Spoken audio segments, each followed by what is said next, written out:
We're here with Daily Racing Form's Mike Welsch, our Gulfstream Park clocker and handicapping guru, who is going to be taking a look with us at Saturday's Grade 1 Florida Derby, featuring, of course, Fountain of Youth winner Greatest Honor.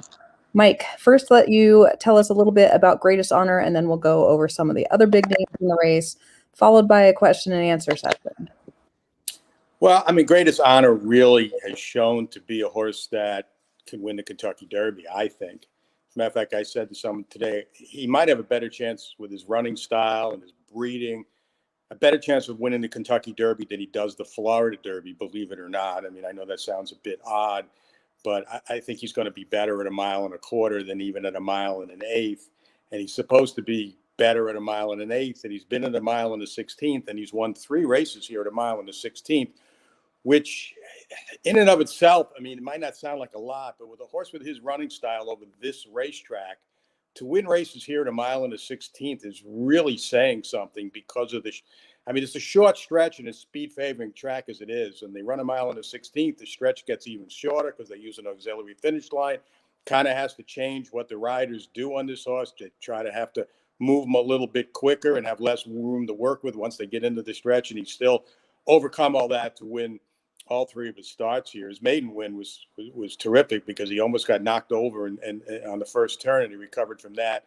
The Holy Bull, he got in good position early, and he just trounced that field. The Fountain of Youth, it looked like he was beat at the 3/8 pole. It really looked like Jose was asking him. He wasn't going anywhere, and yet he was able to dig in and run down the leader, drain the clock. I mean, granted, he may not really want to go 1 1/16 miles, but I just thought with what Greatest Honor had to overcome to come up and win that race with the trip he had really said something for him. So, you know, he's definitely the horse to beat in here. There's no doubt about it. But again, you know, his running style isn't going to change. The racetrack, other than the fact that they've got a little more stretch to work with, the racetrack isn't going to change. It's still going to be speed favoring. It's going to have to work out a trip. And from a betting standpoint, do I want even money or 6-5 or whatever he's going to be? Probably not. Do I think he's the horse that's supposed to win this race? I do. So next up, let's go to Known Agenda, who is, I believe, out of post position number 2. No, he's in 5. Sorry, 5. This is a Curlin 7 coming off of a really big win at Gulfstream. What do you make of this one? Well, the one thing you can say about him, like you can say at Greatest Honor, he's going to get the distance. His 2 wins have been at 1 1/8 miles. And in fact, someone was questioning his class today. All you have to do look back at his second start. All you have to do is look back at the second start of his career. Who'd he beat? And when he won his maiden, he beat Greatest Honor. So that says something for him. His figures, his numbers, his speed numbers are slow. He's going to have to move forward off of that. His last win was his first start with blinkers. It was also his first start with Lasix. Now, they won't be on Lasix here. So that could be a little bit of a question. Did the Lasix help him? Or was it just the fact that he was just better than those? And the blinkers, I mean, it did help his focus, according to Todd Pletcher. He's hoping that the blinkers will do the same thing here. I guess the Lasix on, Lasix off is kind of an unknown that maybe nobody really can figure out until it happens. But I think you have to factor this horse in here just off that last effort, just off the blinkers on. He's from Todd Pletcher's bond. Todd's won more Florida Derbies than anybody. He's won 5. And he's, you know, post position wise, he's drawn inside all the other key contenders. And drawing inside in races at 1 1/8 miles here is a big factor with that short run to the first turn. So he has probably a better chance than most of those to secure good position early. So I picked him 3rd in my final assessment here. I don't know if he can win, but I think if he moves forward a little off his last race and the no Lasix isn't a factor here, you know, I think he should be a factor at the end. Whether he can beat Greatest Honor again, I'm not so sure. Next up, we have Collaborate, who is the 9. This is an Into Mischief, and it feels like they're all Into Mischiefs these days. Yeah. What do you think of this one? Yeah, you know, I mean, there's 2 Into Mischiefs in here that both have 2 starts on their resume. He and Soup and Sandwich. And 2 starts, it's asking a lot for these horses to go to 1 1/8 miles against more seasoned horses and prevail. But the one thing I can tell you about Collaborate, he looks the part. He's really talented. I've seen him train more than any of these horses in this field. He's worked terrific going back probably 2 months now. Every work is as good as the last. His first start, They bet him to 7-5. He broke slow over a sloppy track. That kind of trip, you just can't win here. He did well to finish fifth and get beat only a length and a quarter. And then he came back, stretched out to a mile, which is more like what he wants to do, and just dominated the field. He ran fast. He got a big number. A lot of horses will get big numbers when they, get on the lead and then draw off from inferior competition. So he's going to have to prove he can do it again. He's going to have to prove he can go a mile and an eighth with only 2 starts. But I think, if there's anybody in here that could beat Greatest Honor, if he gets the jump on him, he's going to be out there early. He's going to be either on or near the lead as long as he breaks well. And that's key for all these horses on the outside. From post position 8 out, Soup and Sandwich, Collaborate, Spielberg, they're all going to have to break and try to, get used a little bit to get into that first turn without getting hung out there too wide. But I think if Collaborate breaks clean, you're going to see him on or near the lead. And if he can get loose at some point and open up a big enough cushion on Greatest Honor, I felt like he was the one that can, maybe spring the upset if Greatest Honor isn't, either totally on his game or doesn't get the best of trips. Like I said, I think Greatest Honor has a better chance of winning the Kentucky Derby than this race. I think with his inexperience, Collaborate has a better chance of winning this race, obviously, than the Kentucky Derby. If that makes any sense at all to anybody. So what about Spielberg, who obviously was very well thought of as a 2-year-old? He was grade 1 place twice before he even broke his maiden. Then he did win that Los Alamitos Futurity, which we will see, but he has not done this year what we kind of thought he would. It's Bob Baffert, so you got to consider him. I couldn't believe when I realized that this was Bob Baffert's first starter ever in the Florida Derby. And I think it was a late thought to send him here, which I'm not crazy about. He wasn't nominated for the race. I think he kind of made a late call on this one. He's coming off, from a buyer standpoint, his biggest race yet in the Southwest. He got a 90, and he, broke terribly in that race. So you have to be encouraged by that. It was over a sloppy track, so you don't know how much the wet track influenced that. He was second to Essential Quality, who right now is the number 1 horse on the DRF Derby watch for Marty McGee and Jay Privman. He's poorly posted. Collaborates in 9. Spielberg's in 10. Not too many horses win from post 10 and out, going a mile and an eighth at Gulfstream Park. I think Collaborate has maybe a little more tactical speed than Spielberg. And you also have to worry about the fact that he did not break well in his last start. If he doesn't break here, he's going to be in a world of trouble going into that first turn. So there's a lot of questions to answer. He's also never been a mile and an eighth. Collaborate hasn't been a mile and an eighth. Greatest Honor has, Known Agenda has. So a lot of questions to answer. If it wasn't Bob Baffert training Spielberg, this horse would probably be 8 to 10 to 1. With Bob Baffert as the teacher here, you're probably going to be somewhere around that morning line 4 or 5 to 1 on Spielberg. I sided against him. The workouts I got out of California just okay. I know he has a 59-2. But apparently he was, pretty fully extended to do it.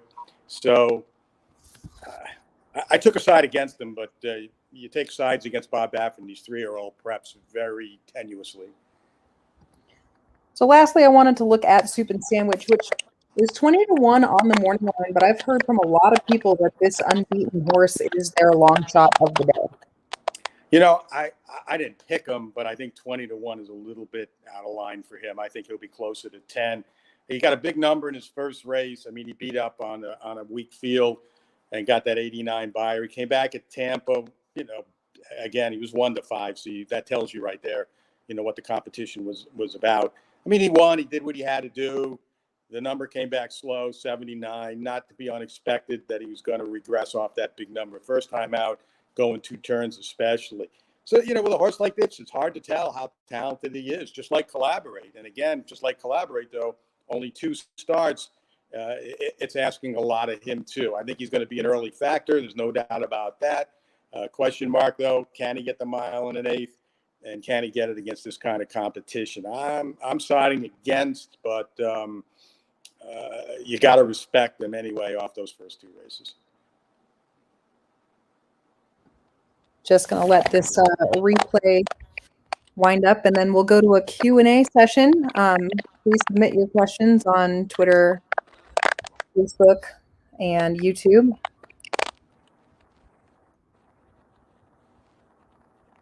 He does have a pretty big work on March 12th, too. You know, he's fast. He showed that speed on March 12th, so he got a good graded work, soup and sandwich I'm talking about, since his last start. So our first question is, who do you think is coming into the Florida Derby in the best form? Well, in best form, his greatest honor. I mean, there's no doubt about that. I mean, he's paired up career best buyers in his last 2 starts, doing something he really doesn't want to do. Theoretically, when you do that, you're going to move forward to a better number next time, which he's going to have to do if he's going to go on the Derby trail. 89 isn't going to cut it in the Derby, obviously. So expect to see him go forward. Workout-wise, you know, I've seen the tapes of his 2 works up at Payson Park. Concerns me a little bit. The March 13th work was pretty lackluster. The one last time was slow, but he looked a lot better doing it. And Shug insists that that's just him. It was the same kind of work he had going into the Fountain of Youth. You see the time on the Fountain of Youth work, 51-1. This one here, it says 50-2. I timed him a little slower than that off the tape, but the time didn't matter to me. He was just watching him. He did look better. But, you know, being a clocker and having watched, you know, horses work for these kind of races, and especially the bigger races like the Derby, you kind of want to see a little more in the morning out of your Derby picks and out of your Derby favorites. And this horse hasn't shown it. Orb, going back to when Orb was on his little Derby run down here, watching him work, a lot different in the morning. He touted himself in the morning a lot more than Greatest Honor does. But from the standpoint of who's going into this race in the best form, it's Greatest Honor. Here's one from Mike. Can Papa 2 overcome the post position? It'll be interesting to see how they ride him. You know, we had the extreme outside post in the Fountain of Youth, and they took him back to last and made that big run in the middle of the race. It was a pretty impressive looking run, and then he flattened out during the latter stages. Now he's got the outside post again. I mean, early in his career, he showed speed sprinting. He's got speed if he wants it, but you know, maybe taking him back again is the right thing to do, because like I said, the 3 horses inside him, if they break, are all going to try to go 2. And if he tries to go and gets hooked out 3, 4, 5 wide with them, you know, you could kiss his chances goodbye. So it's a new rider, first time Amicio Jaramillo. They were supposed to have Javier Castellano. He was all lined up to ride him, and then Bob Baffert called, and that ended that. But if it was me, I would take him back, try to make one run. I'm not sure he could win. I'm pretty sure he can't win, but if he sits back, makes a run, there's enough pace, you know, he might do what he did last time and sneak into the trifecta, or who knows, maybe get up in the exactor if things really get winging up front and stopping at the end. All right, Steve says, how about Nova Rags? He's an interesting horse, especially from a pace standpoint. You know, he's got some speed himself, and he's down there on the rail. So I think he's got to go early, and it'll be interesting to see, you know, what that strategy will be, what Junior will do. I mean, he may even try to make the lead from down in there if he breaks well. If not, he's going to hang some horses outside him. On paper, again, he's got to really move forward to be competitive with the best horses in here. I mean, he ran an 83 buyer in the Sam Davis. He was beaten the length by Candyman Rocket, his stablemate, who came back and was a bust in the Tampa Bay Derby. Interesting that trainer Bill Mott opted to just train him into this race, but we know Bill could have one ready off of 6-7 week layoff. That's not a concern here. Another horse hasn't gone 1 1/8 miles. Did run well without Lasix last time, so that's a plus for him. You know, I think he's a second level horse here, but he does have a good post, and if he gets the right trip, you know, I can see him holding on and maybe getting the piece depending on how the rest of this race shapes up. And there's always, you know, these kind of races are half decided by how they shape up in the trips that the main contenders get. In your opinion, if there is a speed duel up front, who has the best shot of taking advantage and winning? Well, speed duel will favor Greatest Honor, no doubt about it. I mean, Shug McGahee will go to bed dreaming of that happening. For him, it'll probably help Papa too if they do decide to sit back and make one run, and it should probably help Known Agenda too. I mean, he's not going to go out there early. He's going to look to get positioned somewhere in the second flight with IRAD. You can bet on that. But obviously, the faster the pace, the more it's going to help Greatest Honor. What is your opinion on Giraffalis? On who's that? You breaking up? The Giraffalis?